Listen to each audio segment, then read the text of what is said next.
Casual. Today, we're going to going over our Week 3 game picks for the 2025 season. Last week, we did a little bit better than Week 1. We went 12-4, bringing our total record up to 22-10. First game we have is the Thursday night game between the Bills and the Dolphins. Bills are 2-0. Dolphins are 0-2. Bills are big favorites in the game, 12-point favorites. And I kind of agree with that. I don't know how close this game will actually be. If the Dolphins do want a chance to win this game, I think they have to rely on their run game because the Bills' defense, well, granted, some of their stats might be a little inflated because they went against the Ravens. Their run defense hasn't been the best this year, and that's been the Dolphins' strength. It has been, at least, I don't know if it's been their strength, but they have a good running back. So if they want a chance to win this game, I think they got to try and get that run game going against this Bills' run defense. But not only am I skeptical if they can get the run game going, but there's a lot of other elements they got to worry about. So I do think the Bills win this game 30-20, not by as many points as the spread indicates, but I do think the Bills walk away with this win and get to 3-0 on the year. And Dolphins 0-3 is not something I thought would happen, but it could happen. Next game is the 0-2 Panthers taking on the 1-1 Falcons. Speaking of 0-2, Falcons are 6-point favorites in this game. I do think it will be close. I do think the Panthers can keep it within one possession. Granted, their game against Jags didn't look too good. They did look a lot better and a lot closer to an actual competent NFL team against the Cardinals in the last 3 quarters. So I think they can keep this game close. These teams normally play close for the most part. So I do think this will be a competitive game within one score, as I said. But I just don't know if the Panthers will be able to do anything at all to stop Bijan Robinson or even Tyler Algier. Michael Penix might even scramble for 50 yards for all we know. So I think that's ultimately going to be what stops the Panthers from winning this game is their lack of ability to stop Bijan in this game and any other running back for the Falcons. So I do think the Falcons walk away with this game 27-21. Again, keeping it somewhat close within one possession. But I just don't think the Panthers will be able to get close enough because the Falcons are just going to control that clock so much with that run game that they'll have. Next is another heavy favorite, which is the Packers against the Browns. Packers 2-0, Browns 0-2. Packers are 8-game favorites in this game. Surprisingly, it's not more, to be honest. The Packers have looked like potentially the best team in football. They've been dominant on offense. They've been dominant on defense. And the Browns, outside of their defense being okay at times, which is normally what we expect for the Browns when you have some of the players they do, their defense overall hasn't been great. Just in spurts, they've been decent. But their offense hasn't been good. I don't really see it. If the Packers blew out the Lions, I don't know if they blew out the Lions, but the Packers easily beat the Lions. The Packers easily beat Commanders, 2 of the better teams in the league. And now they go against the Browns. I'm going Packers 30-17, and my lock of the week is this Packers win over the Browns. Next, we have the Texans versus the Jags. Texans 0-2, surprisingly, and Jags are 1-1. Jags are 2-point favorites in this game. I do think this is a very close game, as the odds suggest. I could see either team winning this game. I just don't know if I could see a world where the Texans start 0-3. I know their O-line hasn't been good. I know the run game hasn't been good, but Stroud is still a good quarterback. Their defense is still really good, one of the better ones in the league. And the Jags have just been so wishy-washy despite beating the Panthers week 1 and almost beating the Bengals. I don't have full faith in the Jags. Now, I don't really have faith in the Texans either, but I think if there's a chance for the Texans to win, it's a divisional matchup against a team that, at least from my perspective, I don't have full trust in yet. They could prove me wrong here against a very good Texans defense, but I'm actually going to go Houston in this one, 24-21 over the Jaguars, and get that much-needed first win of the season. Next up, we have the Cincinnati Bengals at 2-0, taking on the Vikings at 1-1. Backup quarterback matchup here. Carson Wentz versus Jake Browning. Vikings are 3-point favorites, probably just because they're home. Last time these two teams played, they both had their backups, and I think it was Jake Browning versus Nick Mullins. It was a great game. They threw some picks, but they also threw some nasty touchdowns as well. if I remember correctly. And I think this game could go either way. I'm honestly leaning towards the Bengals just because the Vikings offense hasn't looked great. I know part of it, maybe a lot of it, is on JJ McCarthy. But that O line without Darisaw on the field, that O line's not nearly the same. And the overall offense just hasn't been as good.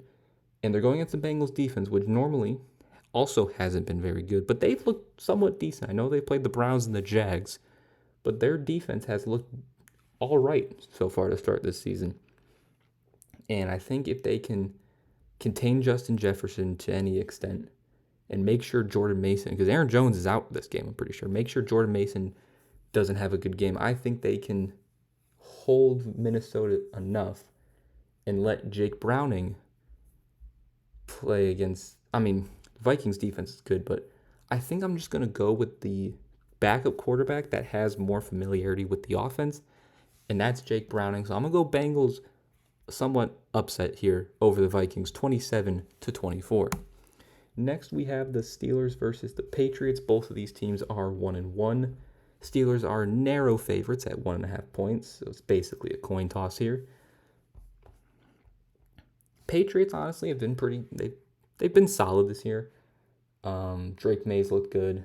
The defense has been all right. They did let Miami have a good game against them. Pittsburgh's been complete opposite of what I thought. Their offense has been pretty decent, and their defense has not been very good. Now, their defense did improve week 2. They only held Seattle to, I think, 24 points because 7 of those came on special teams. So their defense did improve, from week 1 to week 2, but wasn't a massive improvement. So I do think New England can score on this Steelers defense.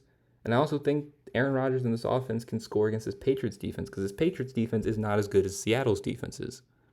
So I think it's going to be a somewhat high-scoring game, but I'm going to go with the Patriots here, 28-24 over the Steelers. I just trust that Patriots defense a little more than I trust the Steelers defense. Honestly, I trust the Patriots offense slightly more than I trust the Steelers offense. Although I think the Steelers are the better team, they just haven't looked like it necessarily to begin the season. But, the odds suggest a coin toss, and that's honestly what it is to me. I could see either team winning, but I'm going with the Patriots. Next, we have a battle of 2-0 teams. We have the Rams versus the Eagles. Rams coming off of a easy win against the Titans. Eagles coming off of a close win against the Chiefs. On the road, though. Eagles are 3.5-point favorites in this one. The Eagles, I haven't been impressed with the Eagles. Their defense has been good. Don't get me wrong. But their offense has not been great. Their run game, obviously, is going to be good with Saquon and Jalen Hurts, but the passing attack has been basically non-existent. And this Rams defense is pretty good. Now, unfortunately, their weakness is the run defense, and we saw that when they played Saquon twice last year in the regular season in the playoffs. Saquon ran all over them. So if that's the case again, I think the Eagles win this, but I think that the Rams offense not only can score against the Eagles, similarly what they did last season when these teams played, but I think their run defense can do a slightly better job containing Saquon. And if that is true, if the Rams defense can do any amount of containing of Saquon Barkley, I think they have a chance to win this game. And my upset of the week is the Rams beating the Eagles 24-20 in Philly. That's my upset of the week. Next, we have the Jets versus the Bucks. Now, in a very close game between really good teams, we now go to what I think will be a pretty big blowout here. We have the Buccaneers, who are 2-0, taking on the Jets, who are 0-2. Bucks are 7-point favorites in this game, and the Jets are without Justin Fields. They have Tyrod Taylor out there. The Buccaneers played a very solid game against Houston. The one weakness of the Bucks in recent years has been their defense, but that defense played very well against Houston. They played well against Atlanta. They're healthier than they were last year. And I think that defense is actually becoming a pretty decent unit. And the Jets defense hasn't looked good. So I can already assume Baker and this Bucs offense is going to score on New York. It's just, if the Jets have a chance in this game, their offense has to be able to put up points against Tampa Bay. And I just don't know if they'll be able to put up enough points. I think they can score because the Bucs defense isn't like the best in the league. They've just been decent. So I do think the Jets can score, but I just don't think they can score nearly enough that they'll need to outscore the Bucs. And I have Tampa winning 31-20 over the Jets. Now we have another AFC South matchup this week. We have the 0-2 Titans taking on the 2-0 Colts. Colts are 3.5-point favorites in this game. Now, I've been skeptical about the Colts, but honestly, they have the 4th best scoring offense in the league. They haven't punted the ball once this year, and they have the 11th best scoring defense. Titans honestly haven't looked that good. I don't think it's impossible for the Titans to win this game. Home divisional game, Colts have been playing very good. How can they sustain it? But when you look at what the Colts have done, and that Broncos win really impressed me, and when you look at what the Titans have done, I don't see how you can pick the Colts or pick the Titans in this game. So I am going to go with the Colts. This is actually, let me quickly change this. I should say Colts winning 28-20. When you look at how these teams have played, it's hard not to pick the Colts. Next game we have is between the Raiders and the Commanders. Both teams 1-1. Now, the Commanders are only 3.5-point favorites in this game, which really surprised me because, yes, they didn't look good against the Packers, but that could just be because it's the Packers. And the Raiders did not look that good against the Chargers. Now, Jaden Daniels might not play in this game. And I'm making my prediction based off if Jaden Daniels plays. Because if Jaden Daniels is out and it's, I think, Mariota at quarterback, I could see the Raiders winning because their defense has been pretty solid this year. But if it's Jaden Daniels playing, honestly, I don't see a world where the Raiders win. The Commanders, yes, they didn't look good against the Packers, but they're still a good team. Their defense has been much improved. And their offense, while it hasn't gotten it all figured out yet, I think they will eventually figure things out. And I am going to go, again, under the impression that Jaden Daniels is playing, I'm going to go with the Commanders winning 24-17 over the Raiders. Next, we have the Broncos versus the Chargers. Chargers 2-0, Broncos 1-1. Chargers are 3-point favorites in this game. Chargers have been one of the more impressive teams to me this year. I mean, they made the playoffs last year, so I figured they were going to be a good team. But I didn't think they'd start off this well with a win over the Chiefs and a dominating win over the Raiders. And now they have a chance to get a third division win in the first 3 weeks of the season. Their defense has been great. We'll see what they can do without Khalil Mack because he might miss this game. I imagine Khalil Mack will miss this game. Yeah, he's on the IR. So no Khalil Mack. We'll see what happens with that. But the Chargers defense has been great. Justin Herbert's been great. And the Broncos defense, which is supposed to be one of the best in the league, hasn't looked that great to start the season. And their offense has been good. But I don't know if it's good enough to score enough against this Chargers defense. I'm going Chargers 27-21 against the Broncos. Seahawks Saints is our next game. Seahawks are 1-1. Saints are 1-2. Seahawks are 7.5-point favorites. Now I know the Saints have actually played pretty decent to start the year. They lost their first 2 games, but they were competitive against the Niners. I know without Brock Purdy, and they were competitive against the Cardinals. And Spencer Rattler has actually looked pretty decent, right? But this Seahawks team, offensively, they're a good team. They're a fine team. They're a decent team, right? Nothing spectacular, but you got to watch out for Charbonnet, Walker, and Jigba, Cooper Kupp, whatever. The Seahawks defense has been very good this season. And Spencer Rattler, I mean, I guess the Niners do have a decent defense, but Spencer Rattler has yet to play a defense, I think, like the Seahawks. And I do think the Seahawks win this game somewhat handily, 28-17 over the Saints. Next up is the Cowboys over against the Bears. Cowboys 1-1, Bears 0-2. Cowboys are only 1-point favorites in this game. That is crazy to me. I really don't know if I think the Bears even have a chance to win this game. They just got blown out by the Lions. Yes, they barely lost to the Vikings, but not only have the Vikings not looked that impressive, but the Bears didn't look impressive, very impressive in that close loss. And the Cowboys played very good against an Eagles team, and they beat the Giants in a high-scoring game. I do think the Bears can put up points because the Cowboys' defense hasn't really done the best so far this year. But without Jalen Johnson now for the season for the Bears, I don't know how the Bears corners stop George Pickens, Jalen Tolbert, CeeDee Lamb, Jake Ferguson even. I think Dak's going to have an amazing game this game. And I'm going to go Cowboys 31-21 over the Chicago Bears. Our final regular Sunday game, so not Sunday night, is the Cardinals and the Niners. Both teams 2-0. Niners are 2.5-point favorites in this game. I don't really know how to feel about these teams. Still don't know what to expect out of game 2 from Mac Jones and this Niners offense. And the Cardinals, they've done well, but they played the Saints and the Panthers in their first 2 games, and they didn't necessarily blow them out in either one. I know they were blowing out the Panthers early on, but the final score wasn't a blowout. So I don't know how to feel about the Cardinals. I don't really know how to feel about the Niners either. Divisional game.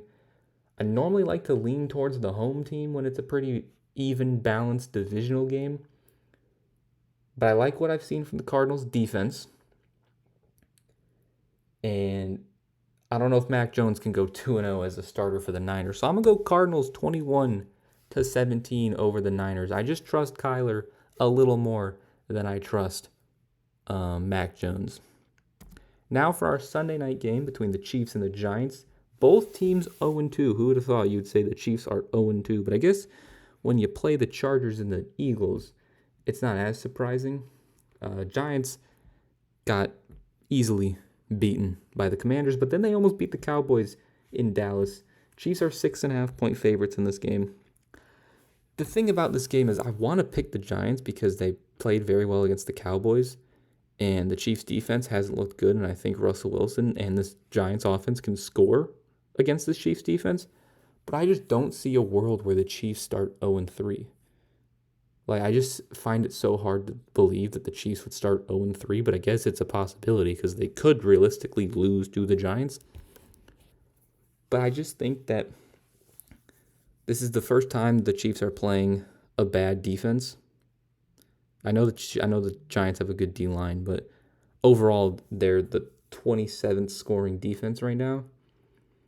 And I think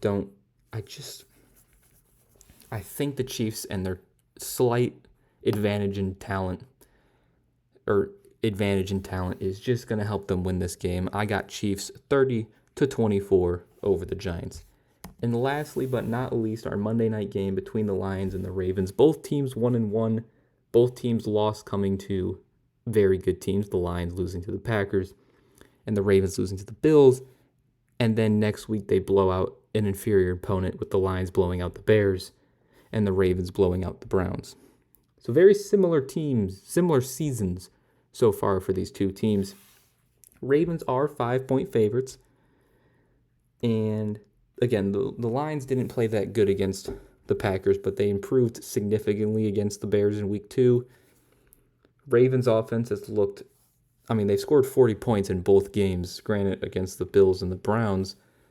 But this Lions defense hasn't been the best so far. So I do think the Ravens will put up points. I also think the Lions offense will put up points against the Ravens defense, which hasn't played the best necessarily.